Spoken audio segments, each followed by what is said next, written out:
அனைவருக்கும் வணக்கம். நான் இசைராஜா பேசுகிறேன். தூத்துக்குடியிலிருந்து பிஎம்டி மக்கள் பாதுகாப்பு இயக்கத்தின் சார்பாக தூத்துக்குடி மாவட்டம் கோவில்பட்டி ஒன்றியம் ஈராட்சி கிராமத்தில் புதியதாக அங்கன்வாடி அமைக்கணும்னு சொல்லி மாவட்ட நிர்வாகம் முன் வந்துள்ளது.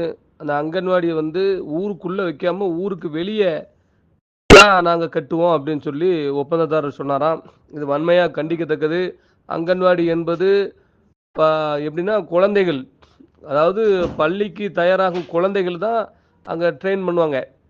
அந்த மாதிரி குழந்தைகளை கொண்டு போய் ஊருக்கு வெளியே, அதுவும் அந்த இடத்த சுற்றி கிணறுகள், டிரான்ஸ்ஃபாரம் அந்த மாதிரிலாம் இருக்கான். பாதுகாப்பு இல்லாத நிலையில் இருக்குது. அந்த இடத்துல கட்டுன்னு சொல்லி முடிவு பண்ணாங்களாம். இதை யார் முடிவு பண்ணுறா? தூத்துக்குடி மாவட்டத்தில் ஒரு கலெக்டர் இருக்கார். கலெக்டர்கிட்ட அப்போ அந்த கோயில்பட்டியை சேர்ந்த வருவாய்த்துறை அதிகாரிகள், பிடிஓலாம் சொல்ல மாட்டாங்களா? அதனால் இதை நான் வன்மையாக கண்டிக்கிறேன். எக்காரணம் கொண்டும் அந்த அங்கன்வாடி ஊருக்கு வெளியே கட்டக்கூடாது. எங்கள் மக்கள் மனு அளிச்சிருக்காங்க. அந்த கிராமத்தை சேர்ந்த எங்கள் மக்கள் மனு அளிச்சுமே இன்னமும் நடவடிக்கை எடுக்கலை அப்படின்னு சொல்கிறாங்க. அதுபோல் எப்படின்னா அந்த ஊரில் உள்ள பல இடங்களை போலி பட்டா வரை போட்டிருக்காங்களாம். போலி பட்டா போட்டிருக்காங்க, இது நடவடிக்கை எடுக்கலன்னோ அப்படின்னு சொல்லி சொல்கிறாங்க. அதுக்கான ஆதாரங்கள் இருக்குன்னு சொல்லி சொல்கிறாங்க.